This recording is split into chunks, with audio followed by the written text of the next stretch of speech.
আসসালামু আলাইকুম দর্শক, আমি নাফিস এগ্রো নার্সারির সাথে দিকে ইসলাম কামাল হোসেন বলছিলাম।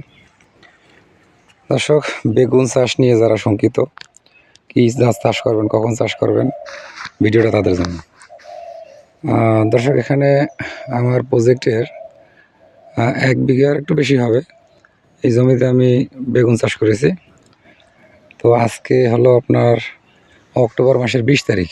তো আমরা এখানে বেগুন লাগিয়েছিল এই চলতি মাসের 4 তারিখে। তাহলে আজকে হলো গাছের বয়স 16 দিন।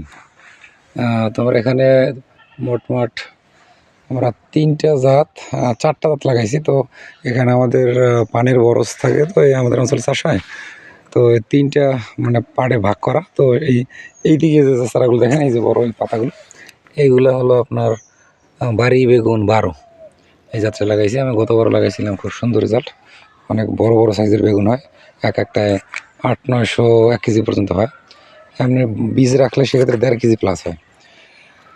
তো দেখেন এই যে চারাগুলো, আমরা একটু উল্টিয়ে যদি দেখি যে কোনো রকম পাতার নিচে কোনো রোগ পোকা নাই।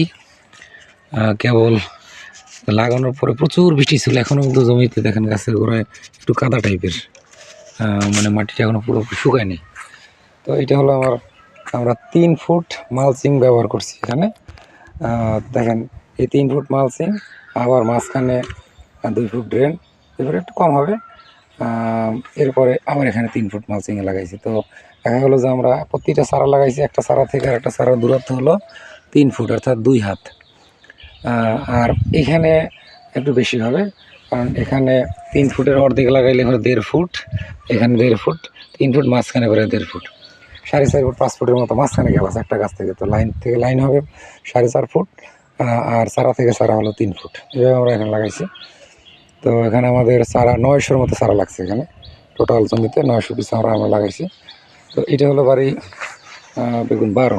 ঠিক পাশেই এখানে যেটা লাগাইছি দেখেন এই চারাটা, এটা হলো আমাদের দেশীয় একটা জাত, এটাকে বলা হয় সাদা তাল বেগুন যেটাকে বলে। এটার সাইজও খুব সুন্দর, এটা 1 কেজি উপরে হয় একটা ফলের ওজন। খুবই ভালো ফরাক, সাদা কালার, সাদার উপরে হালকা বেগুনি কালারের একটা ফোটা ফোটা দাগ আসে।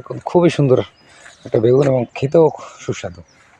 তো দর্শক, এই হলো আপনার মানে একটা মানে আমাদের যে পানের বরজের একটা অংশ, ঠিক মাঝখানে ড্রেন, এইখানে আবার আর একটা অংশ। তো এইখানে আমরা যে জাতটা লাগাইছি এটা হলো হাইব্রিড জাত। এটা হলো মল্লিকা সিডের লিলি। তো এই লিলি জাতটা কিন্তু বেগুনি কালার, যে বেগুন আমরা বলি বেগুনি কালার বলি বেগুন, সেই বেগুনি কালারটা হলো এইটাই, মানে এলাকায় খুবই পরিচিত একটা জাত। তো এইটা গাছটার বয়স ছিল মাত্র 16 দিনের চারা লাগাইছিলাম, খুবই ছোটো চারা, 15-16 দিনের চারা আমরা নার্সারিতে দিছিলাম। তো এত ছোটো চারা আসলে কেউ লাগায় না। তো আমি ওই জমি রেডি হয়ে গেছে একবার লাগাই দিছি, যার কারণে মনে করছিলাম যে চারা মানে মারা যাবে, মানে বাঁচবে না। তো লাগানোর পরে বৃষ্টি একাধারে 4-5 দিন। তো আলহামদুলিল্লাহ এত সুন্দর মানে গাছের অবস্থা, আমি সব গাছ খোঁজ নিয়ে দেখলাম যে কোনো গাছে মারা যায়নি, একটা গাছও মারা যায়নি। এত সুন্দর মানে হয়েছে। প্রত্যেকটা গাছ দেখলেই বোঝা যায় যে গাছ যদি মারা যেত তাহলে ছোটো বড়ো থাকতো, কিন্তু প্রত্যেকটা গাছের সাইজ কিন্তু একই রকম। কেবল নতুন পাতা ধরছে, কিছুদিনের ভিতরে হয়তো ফুল চলে আসবে। যেহেতু আজকে বয়স 14 দিন, মোটামুটি এগুলো 45 দিন হলেই হারভেস্ট করা যায়। তো অল্প কিছুদিনের মধ্যে ফুল চলে আসবে ইনশাল্লাহ। আর হলো তো এই একটা প্লট শেষ, দেখেন এখানে একটা ট্রেন, এই মাছ এইখানে আরেকটা মানে প্লটের ভিতরে এই জাতটা যে লাগাইছি এইটা হলো মেটাল শিট কোম্পানির চ্যালেঞ্জার এই বেগুনের জাতের নাম। তো আমি গতবারও কিন্তু আপনাদের অনেক ভিডিও দিয়েছি। তো এখানে হলো এই বেগুনটা মানে এতটা কালারফুল চকচকে বেগুন যে যত তাপই হোক, এইখানে আপনার এই চারা আমি লাগিয়েছি। তো 2-3টা চারা এখানে পাশের বাড়িতে মুরগির কারণে 2-3টা চারা ভেঙে গেছে। যাই হোক, এখানেও বেশ সুন্দর, গাছের অবস্থা মাশাআল্লাহ অনেক সুন্দর, ভালো অবস্থানে আছে। তো এইভাবে আমরা এখানে একটা বেগুনের প্লট চাষ করেছি। দর্শক, আমরা প্রতিনিয়ত আপনাদের আপডেট দেবো। তো আমি দেখলাম যে এই গাছের তুলনায় এই যে গাছগুলো, এই গাছগুলো কিন্তু অনেক সুন্দর হয়েছে। মানে যে লিলি যেটা, এটা ছোটো চারা ছিল, কিন্তু তারপরও গাছ খুব ভালো গাছ মনে হয়। এইটাও ছোটো গাছ ছিল, তারপরও গাছ এখন কেবল একটু মানে কন্ডিশন একটু ভালো মনে হইতেছে।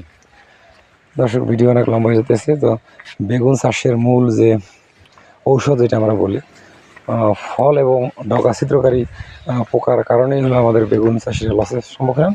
এই একটা গাছ দেখেন মনে হয় আগা ভেঙে গেছে। তো পানির বরের যে জমি তো ঘাস হয় না, মাঝখানে টেনে কিন্তু কোনো ঘাস নেই। অন্য জমি হলে কিন্তু অনেক ঘাস হইতো, এখানে ঘাস হয় না। 1 বছর পর্যন্ত খুব ভালো ফল এখান থেকে আশা করা যায়। এখান থেকে মোটামুটি গাছের চেহারা ভালোই আছে। এইটা হলো চ্যালেঞ্জার, আর এই দিকে হলো আপনার সেই বিডি জাত। তো আমরা লাগানোর পরে ছত্রাকনাশক দিয়ে দিয়েছিলাম।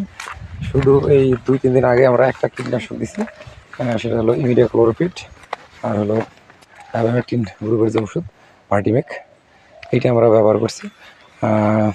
আর তেমন ওষুধ এখানে দেওয়া হয়নি। এরপর থেকে আমাদের যখন এই ফুল ফল চলে আসবে, ছোটো ছোটো ফুল। দর্শক এই যে একটা গাছ দেখেন, এই যে ছোট্ট একটা ফুলের কলি দেখা যায়, এই দেখেন কাছ থেকে দেখলে তো বোঝা যাবে ছোট্ট ফুল। তা অল্প দিনের 1 সপ্তাহের ভিতরে ফুল চলে আসবে। আপনারা ভিডিও যাতে আমার ভিডিও যারা দেখেন আপডেট ইনশাল্লাহ পেয়ে যাবেন, এবং অল্প দিনের ভিতরে আবার আমরা নতুন ভিডিও দেবো 1 সপ্তাহের মধ্যে, তখন হয়তো গাছের পরিস্থিতি দেখতে পারবেন। আর বেগুন চাষ সম্পর্কে যদি আপনাদের কারো কোনো জানার আগ্রহ জিজ্ঞাসা থাকে, এক এক অঞ্চলে এক এক ধরনের জাত চাষ করা হয়। যেই অঞ্চলে যেটা ভালো চলে সেটা সেই অঞ্চলে চাষ করবেন। আর যে কোনো পরামর্শমূলক ভিডিও আপনারা পাবেন, এবং যার পরামর্শ দরকার হয় আপনারা সরাসরি আমাদের স্ক্রিনে নাম্বার বা আমাদের যে এর আগে অনেক ভিডিওতে নাম্বার দেওয়া আছে, তো এটা দেখে আপনারা নাম্বার ম্যানেজ করতে পারবেন ইনশাল্লাহ। তো বেগুনের জন্য আমাদের যে মূল যে পোকার যে ওষুধটা, আমরা 3টে ওষুধ বেশি ব্যবহার করি পোকার জন্য বেশি করে। সেটা হলো বায়ার কোম্পানির ভায়াগো, তারপরে সিনজেন্টা কোম্পানির হলো ইনসিপিউ, আর হেকেম কোম্পানির হলো লুমেকটিন। এই 3টা ওষুধই বেশি ব্যবহার করি মাঝে মধ্যে। আর ভাইরাস বা যে পাতা কোঁকড়ানোর জন্য সেটা আমরা উলালা আছে, তারপরে সলোমন আছে, মভেন্টো আছে, ইমিডাক্লোরোপিড গ্রুপের যে ওষুধ যেগুলো আছে, এর সাথে আমরা অ্যাবামেকটিন গ্রুপের ভার্টিমেক, তারপরে অ্যাম্বুশ, এরকম ধরনের যে ওষুধগুলো আছে আমরা এগুলো ব্যবহার করি। আর মাঝে মধ্যে ছত্রাকনাশক স্প্রে করি। এতেই ভালো একটা ফল, কাঙ্ক্ষিত ফল আপনারা পেয়ে যাবেন যদি এরকম কন্টিনিউ স্প্রে করেন। দর্শক ভিডিওটা অনেক লম্বা হয়ে যেতেছে। যদি আপনাদের কারো কোনো জানার আগ্রহ থাকে তা আমাদের সাথে যোগাযোগ করবেন, ইনশাল্লাহ সঠিক তথ্য পরামর্শ পেয়ে যাবেন। আল্লাহ সবাইকে ভালো রাখুক, সুস্থ রাখুক, এই প্রত্যাশায়। আসসালামু আলাইকুম রহমতুল্লাহি ওয়া বারাকাতুহু।